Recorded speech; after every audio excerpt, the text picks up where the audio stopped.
suis Manuela Pocosi Koulibaly et je suis journaliste. Alors, je travaillais pour un média qui s'appelle 7Info et depuis 2 mois, je suis à mon propre compte. Donc, je suis journaliste en freelance et parallèlement, je suis entrepreneur cosmétique et entrepreneur dans le secteur du transport aussi. Alors, il y a les formations en entrepreneuriat, mais au-delà de ça, il y a l'idéologie que véhicule Philippe Simo, c'est-à-dire de participer à l'éveil, au progrès, et au rayonnement tout simplement de l'Afrique. Donc, c'est vraiment, en plus de la formation, c'est à cette idéologie-là que j'adhère. Très enrichissante. Je le savais déjà avant de venir, de toute façon, qu'elle serait enrichissante parce que avec Philippe Simo, on n'est jamais déçu. Et j'ai simplement pu identifier, en fait, j'ai des business aujourd'hui qui fonctionnent, mais qui ont stagné à un certain niveau. Et grâce à Philippe, j'ai pu avoir le déclic, en fait, dont j'avais besoin pour faire fructifier davantage mes activités à l'heure d'aujourd'hui. Et ça n'a pas de prix. Dès 5 heures du matin, une foule constituée de centaines de Noirs s'est réunie à Versailles en face du château.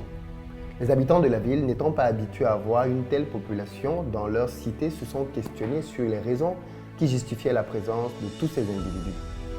Étaient-ils là pour visiter un musée? Ou alors pour participer à un concert de Fally Ipupa?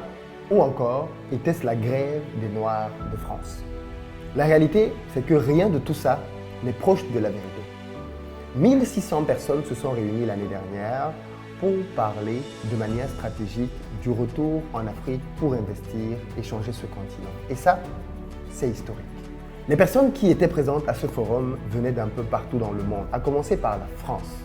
Les 18 régions françaises étaient présentes. De la Normandie à la Bretagne, les Hauts-de-France, l'Île-de-France, le Grand Est, mais aussi le centre, la Bourgogne-Franche-Comté, le Pays de la Loire, la Nouvelle-Aquitaine, sans compter les départements d'outre-mer, Martinique, Guadeloupe, Réunion, Guyane, Mayotte, bref, tout le monde était là. On a été très agréablement surpris de voir que les gens venaient d'au-delà des frontières françaises pour venir plutôt d'Europe.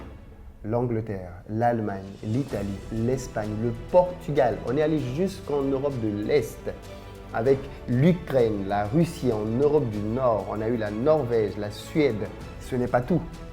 Même de l'Amérique du Nord, on a vu des gens débarquer des États-Unis et du Canada pour participer à cette rencontre hautement importante et stratégique. Et comme si ça ne suffisait pas, on a eu de fortes délégations venant d'Afrique, notamment du Cameroun, mais aussi de la Côte d'Ivoire, du Sénégal, du Burkina, du Bénin, du Mali, du Togo. Et bien évidemment, tout ceci nous a fait comprendre la dimension et la portée qu'un tel forum pouvait avoir sur notre continent. Quand j'ai lancé Investir au pays en 2018, il y a de cela 5 ans, beaucoup de personnes autour de moi m'ont dit « Philippe, tu perds ton temps. Les Africains, le business, les choses sérieuses, ça ne les intéresse pas. Si tu veux intéresser les Africains, parle-leur de fêtes, parle-leur de sexe, parle-leur de comédie, parle-leur de choses qui vont les distraire. Mais si tu veux venir avec un contenu sérieux, tu n'auras personne. » Et c'est vrai que quand on observait à cette époque-là les personnes et les sujets qui étaient abordés sur Internet dans la communauté noire, il y avait essentiellement de l'humour et des influenceuses beauté. Et très clairement, c'est l'une des choses qui m'avait d'ailleurs révolté. Pourquoi ? Parce que j'estimais qu'une grande partie de notre communauté n'était juste pas représentée. Et face à ce constat que j'avais fait, j'avais le choix. Soit me plaindre comme tout le monde, ou alors incarner une alternative, me mettre en mouvement. Chose bien évidemment que j'ai décidé de faire. Et j'en suis très fier parce qu'en à peine 5 ans, nous sommes devenus le premier web média francophone dans le monde qui parle de business. Aujourd'hui, Investir au pays, c'est plus de 2 millions d'abonnés sur toutes ces plateformes, avec, tenez-vous tranquille, plus de 2000 nouvelles personnes qui nous découvrent et qui s'abonnent chaque jour. Quand on a une telle communauté, on a forcément un choix à faire. Est-ce qu'on va décider de la distraire au travers de blagues, de chants? Est-ce qu'on va décider de l'abrutir au travers de clashs? Est-ce qu'on va décider de l'éduquer ou alors simplement d'aller un peu plus loin et d'en faire une véritable force de changement? Et c'est clairement le choix que j'ai fait. J'ai décidé que ma communauté allait jouer un rôle important dans le développement du continent africain. Savez-vous pourquoi tant de personnes sont venues l'année dernière à Versailles? Et contrairement à ce qu'on pourrait penser, ce n'est pas parce qu'ils sont fans de Philippe Simo. J'ai toujours en tête un témoignage d'une dame, une intervention qui m'a profondément marqué pendant cette journée. Tous ceux qui étaient là se souviendront certainement du moment que je vais décrire maintenant. C'est une dame d'un certain âge, une maman, qui était en fauteuil roulant, parce que je précise qu'il y avait plusieurs personnes en fauteuil roulant présents lors de l'événement. Cette maman, en fauteuil roulant, a tenu des propos qui nous ont tous profondément touchés. Elle a dit que depuis les dizaines d'années qu'elle était en France, Elle a attendu un tel moment toute sa vie. Un moment où la diaspora, dans son ensemble, se réunissait pour réfléchir et agir pour que les choses changent sur le continent. Et elle a émis un vœu que j'ai gardé dans ma tête et qui continue de me faire réfléchir en disant qu'elle pense qu'il est temps que l'on ait une banque de la diaspora qui permettrait de pouvoir financer des projets pertinents sur le continent africain. Et croyez-moi, chaque jour qui passe, cette intervention trotte dans ma tête. En réalité, les 1600 personnes qui étaient présentes à cet événement ne sont pas venues simplement pour me faire plaisir. Quand on discute avec elles, on se rend compte qu'il y a un point qui nous caractérise tous. Ce sont fondamentalement des personnes qui en ont marre, pour qui trop c'est trop, et qui se disent « il faut que les choses changent ». Il faut que le continent le plus riche au monde arrête d'avoir la population la plus pauvre au monde. Il faut que l'exploitation des multinationales cesse sur le continent africain. Il faut que nos pays soient mieux dirigés. Il faut que les Africains possèdent leurs propres économies. Il faut que les Africains créent des entreprises qui vont grandir et faire compétition aux multinationales chez eux. Il faut que les capitaux de la diaspora soient orientés vers l'investissement sur le continent. Voilà pourquoi les gens viennent. Et quand on rajoute à ça le fait que l'extrême droite, de plus en plus présente en Occident, nous rappelle sans cesse que nous ne sommes pas chez nous, ça vient comme être une goutte qui fait déborder le vase. Je n'oublierai jamais ce que le président ghanéen Nana Akufo-Addo a dit à la diaspora. De manière substantielle, il avait dit que tant que vous êtes noir, peu importe là où vous êtes sur la planète, et peu importe votre situation financière personnelle, vous serez toujours associé au continent africain. Et si le continent africain est pauvre, alors vous serez traité comme tel, avec du mépris. Et je pense que les plus observateurs ont pu constater comment le regard du monde, mais aussi le traitement vis-à-vis de la population chinoise a considérablement changé avec l'émergence de la Chine comme une puissance de plus en plus imposante dans le monde dans lequel on vit. En revanche, ce que vous ne savez peut-être pas, c'est qu'au terme de l'édition de l'année dernière, nous avons lancé un programme d'accompagnement pour que les porteurs de projets puissent se lancer sur le continent africain. Nous avons enregistré plusieurs centaines de personnes qui ont souscrit à ce programme et notre grande fierté aujourd'hui est de voir que plusieurs dizaines d'entre eux ont lancé des projets et commencent déjà aujourd'hui à faire du chiffre d'affaires. Au travers de leurs entreprises, ils contribuent à sortir des jeunes du chômage, à redonner de la dignité à des gens et quelque part à lutter contre la pauvreté sur le continent africain. Voilà des actions concrètes qui sont issues de l'édition de l'année dernière. Mais cette année, je vais aller plus loin et je souhaite qu'au sortir de cette édition 2023 qui se tiendra le 30 septembre et le 1er octobre au Palais des Congrès de Paris, que nous ayons 1000 porteurs de projets qui vont lancer des initiatives concrètes sur le continent dès le mois d'octobre. L'Afrique est dans un moment crucial. On peut voir des changements, notamment au niveau du Sahel.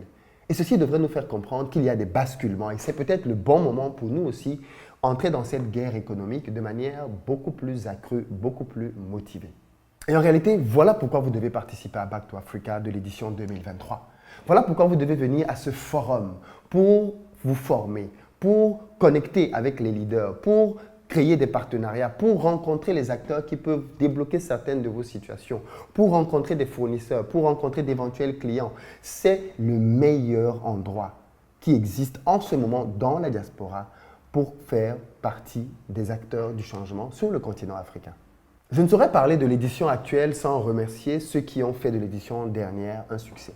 Et je tiens donc particulièrement à remercier ici Haïté Maureen qui a bien voulu venir à Paris, elle qui d'habitude ne fait pas beaucoup d'événements, alors même qu'à l'époque elle me connaissait à peine. Elle m'a fait confiance, elle est venue à l'événement, elle a contribué au rayonnement de cette journée et je tiens particulièrement à dire merci Haïté Maureen. Mais je veux aussi remercier Tion Nyang, notre président comme j'aime l'appeler, qui a accepté de venir pour partager sur son leadership, sa vision et donner bien évidemment les éléments de son parcours qui ont fait que lui, petit jeune garçon au Sénégal, a pu accomplir ce qu'il a pu accomplir, nous faisant comprendre que malgré tout cela, c'est en Afrique que les enjeux se déroulaient. Je tiens à dire à Tion aussi, merci Tion. Merci spécial à Duplex Tamgan qui a toujours répondu présent pour investir au pays et il sait de quoi je parle. Merci à Moulay Taboré qui a bien voulu partager avec nous de manière très généreuse les secrets qui ont fait de sa start-up aujourd'hui un succès, donnant ainsi envie à beaucoup d'autres jeunes présents dans la salle à croire et à se lancer dans l'univers de la start-up. Et bien évidemment, je ne saurais oublier Bertin Chofo, celui que j'appelle affectueusement mon mentor, qui est venu et qui nous a simplement ouvert les bras en nous expliquant comment faire pour lancer des industries en Afrique. Et ça, bien évidemment, ça a eu beaucoup d'impact sur toutes les personnes qui avaient assisté à cette journée. Ce sont des personnes comme celle-là, visionnaires, qui vont même face à l'adversité la plus redoutable, bousculer des portes pour permettre à la génération suivante, comme la nôtre, de passer plus simplement que nous devons élever, que dis-je, surlever. Merci aussi à Sudei, Christian Zlat, Steve Mpunu, parce que vous avez contribué à donner un relief particulier à cet événement au travers de vos interventions.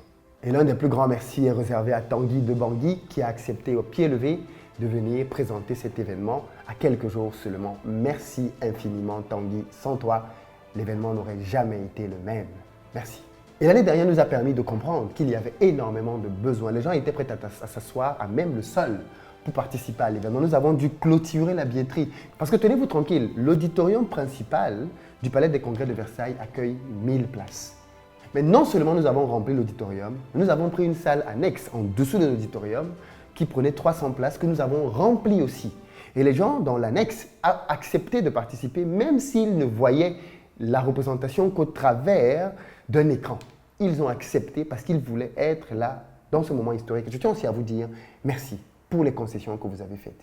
Et quelques jours avant l'événement, nous avons permis à des gens qui étaient à l'international de participer en stream. Et nous avons enregistré 300 personnes en quelques jours qui ont pris leur billet parce qu'ils ne pouvaient pas être là physiquement. Voilà comment nous avons constitué les 1600 personnes. Nous nous sommes dit, pour la deuxième édition, nous devons aller plus loin et aller chercher beaucoup plus de personnes. Voilà pourquoi nous avons décidé de rêver, d'aller loin et de choisir le Palais des Congrès de Paris qui a une capacité d'à peu près 4000 places. Sur 2 jours, on est donc sur à peu près 8000 sièges. Et nous avons décidé cette année de donner aussi de la visibilité au savoir africain en permettant à des entreprises de prendre des stands. Voilà pourquoi nous avons cette année un espace de stand auquel vous pourrez venir et exposer vos produits. Ceci est un challenge immense, d'autant plus que nous avons toujours tenu à ne pas recevoir de financement de la part d'institutions internationales. Nous voulons que notre événement marque une nouvelle manière de penser dans la communauté. Nous ne voulons pas vivre d'aide. Nous ne voulons pas que tel ou tel organisme vienne nous aider en donnant de l'argent. Non, ce n'est pas notre philosophie. Nous voulons d'un événement que nous pouvons financer. Parce que ce n'est qu'ainsi que nous pouvons nous tenir à la table et faire entendre notre voix. Quand on commence à vous aider à faire vos événements, quelle est votre crédibilité? Quelle est la liberté que vous voulez avoir si vous n'êtes même pas capable de financer vos propres projets, vos propres événements et même à une échelle beaucoup plus grande, vos propres budgets? Il est anormal qu'après 60 années d'indépendance, les pays africains continuent à compter sur des aides internationales pour constituer leur propre budget. Et nous voulons rompre avec cette mentalité en autofinançant nos événements. Mais ceci donc entraîne que vous et moi avons un rôle à jouer. Et c'est ici que j'ai besoin de vous. Et très clairement, j'ai besoin de vous de 10 manières différentes. Et je tiens vraiment à ce que chaque personne qui va regarder cette vidéo s'engage à 1, 2, 3 manières de me soutenir et de nous soutenir pour que cet événement soit une réussite. Première manière, prenez vos places. Il est plus que temps que chacun d'entre nous s'engage et qu'il prenne sa place. Pour vous faciliter la tâche, j'ai décidé de réouvrir la promotion à moins 50%. Oui, vous avez bien entendu, moins 50% pour que vous puissiez prendre votre place. Ce qui permet bien évidemment que le tarif soit beaucoup plus abordable. Le but ici, c'est vraiment de permettre à un maximum de personnes de participer. Prenez vos places. Cette promotion dure 48 heures. Donc, dans 2 jours, je vais définitivement la fermer et vous ne pourrez plus payer à ce prix-là. C'est donc le dernier moment pour vous de bénéficier de l'accès à Back to Africa, édition 2023, avec un tarif hyper réduit. Deuxième chose, si vous êtes un étudiant, si vous êtes en recherche de travail, je vous donne 75% de réduction. Vous avez bien entendu, 75% de réduction. Vous avez le lien en dessous de cette vidéo sur lequel vous pouvez cliquer et qui va vous conduire sur le site pour que vous puissiez bénéficier des promotions dont je parle en ce moment.